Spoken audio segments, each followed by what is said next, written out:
respect for them, and you want to help them. Good stuff. Yeah, it makes sense. I understand you have two nicknames, the Spartan and Mr. Wonderful. A, why two? And two, which do you like better? So Mr. Wonderful started out as a joke. One of my coaches was calling me Mr. Wonderful because all the ring girls were flirting with me at one of my first MMA fights, and somehow that stuck. But I'm from Sparta, Michigan. I always wanted to represent my hometown, so I did everything I could to change it to the Spartan, and that's the one that I actually claimed. Okay, we'll stick with that, and Paul Orndorff will stick with Mr. Wonderful. Thank you. So I'm gonna go back to April 8th, Cody, and on your Facebook page you posted, if being dumb and tough was a sport, I'd win a gold medal, and you misspelled medal. Did you do that intentionally, or was it just a joke? Or yeah, no, I did. It's brilliant. It's brilliant. I mean, I kind of look at this sport. You know, we are pretty fine-tuned athletes in a lot of ways, but I mean, it's still a brutal sport. You know, we're going out there and fighting each other, and let's face it, we're not the sharpest tools in the shed. If we're out here, you know, beating each other up for a living, I like to consider myself a pretty smart person with a lot of common sense, but the reality is, I fight in the UFC, so dumb and tough are the main things that I'm capable of. Now, with that being said, I did see a video this week. Dana White and Bill Maher were discussing the UFC, and they've had no death in the UFC or major injury in MMA. So, of other sports, boxing and bare knuckle, where they've had loss of life, I think, you know, of the crazy, dumb, stupid things of combat sports, you're probably in the safest promotion and the safest modality of that.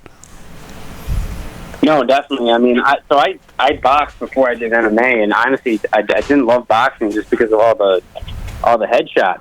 You know, in MMA, I felt like there was a reprieve from that. There's so many other weapons and tools that you can use, so you're not just getting bonged in the head the whole time. And that's pretty important for longevity of life. I mean, not only that, but like my fighting style doesn't exactly promote just going in there and getting in a crazy war every time. You know, I try to make my money and get out of there as clean as possible. You know, we talk about clean kills. We don't really want to go in there and just figure out who's tougher. It's there's a lot of strategy and things that go into this. You know, a lot of people don't understand. The one thing that you just said, Cody, that kind of stuck out is when you said longevity of life. You know, a lot of times athletes think longevity of career, you know, and I like and respect it. You know, you're thinking past career, you're thinking longevity of life. Yeah, I mean, actually, Dana White actually said this. He said, you know, fighting is not a career, it's an opportunity. And when he said it, I was kind of offended by it, but now that I think about it, fighting really is an opportunity. I mean, it's an opportunity to make and build a beautiful career and a beautiful life. But at the same time, you know, the window's always closing on your fighting career, and you have to be conscious of where your health is and all these other things.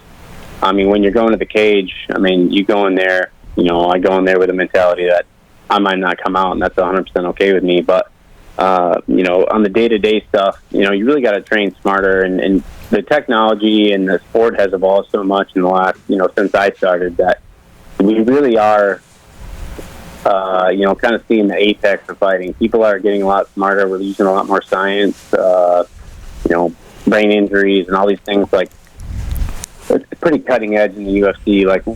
Like we do, I mean, outside of, like, actually having to fight each other, which is a reality of our sport, you know, we do everything else, you know, really well. And we're pretty healthy people inside and out of the cage. It's not like kind of the bare knuckle days of the, you know, UFC 1. Right. Yeah, for sure. Which I covered. I covered UFC 1. You know, another thing, you know, that you, well, you know, at UFC 300, Cody, it was kind of funny. Somebody in the media room was trying to count how many people that were there at 300 was at 200 and 100, and I believe there was 7.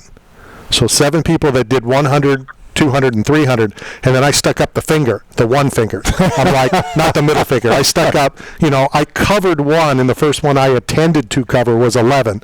So it just means I'm old and all that kind of stuff. But another thing that you just said was that as you're walking, to the cage, that you might not come out. And I'm okay with that. I always say on the show, and Matt gives me crap about it, I don't like when a fighter says, I'm willing to die. You're not willing. If you knew that you were going to die, I seriously doubt fighters would go in and fight. But the fact that you just said, I know I might not, I could, but it's not that you're willing to. So again, that's the third thing you've said that I like and respect.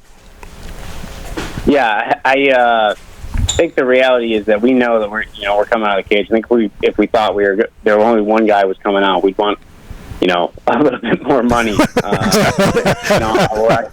certainly wouldn't get out of value in my life too much to get in there and know that I'm not coming out.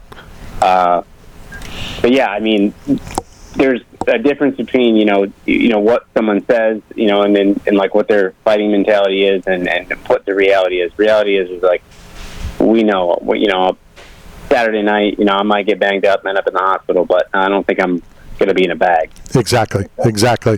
Your opponent, give us your opinions, your thoughts on Taylor. Taylor's tough. I think he's probably the best fighter out of France. Stylistically, very long, southpaw. He's going to present some challenges, but I've trained extremely hard. I've gotten the great looks in camp. Guys with the exact same stature, exact same body type, and the reality is that I've been fighting elite level competition for the last 7 years, and he has not. I think I'm an underdog in this fight, and that really irritates me because if you look at the strength of roster, the people that I've fought and the people that he's fought recently, there's no comparison. I mean, I'm fighting the best guys in the world. I was in the top 10 for 4 years of my UFC career, and just recently, made my way out of the top 10. But I think by the end of the year I'll be back in the top 10. I think Taylor Lapis, it's not me having to fight him, it's him having to fight me. He's going way up in competition fighting me, and I plan on showing him a level of MMA that he's never seen before inside the cage. For sure. And with all of that said, I'll be honest with you, when I first looked at the fight card, I was flabbergasted. I was shocked where you are on the card. Yeah, absolutely. Not that it matters to some people and it doesn't to others. Same thing there. Were you kind of offended on where you are on the card, or does it not matter? Oh, absolutely. I'm taking all of this personally. I had a little bit of an injury. I've been out for 12 months, and I really feel like I'm like people forgot how good I am at MMA, and I'm trying to hold it all in, hold all my emotions together. But the reality is I'm upset. I'm upset at where I am on the card. I'm upset that I'm an underdog. All these things are upsetting me, and I'm even to motivate me to be an absolute animal when I get in there. Perfect. I love it. Cody, as always, thank you for your time. I appreciate it. Have fun on Saturday. I know we have your address. We're going to send you another care package from 8 Man Strong, as well as a box from Bucked Up Energy Drink as well. Oh, that's awesome. Thank you, guys. Good stuff. Cody Stamann back. Good dude. Good stuff from him. Great stuff. Let's go hit our final break of the afternoon, and then we'll close it up talking a little trading cards, UFC trading cards from Topps, and whatever else Ryan from Rhino Cards wants to talk about. This is Knockout Radio.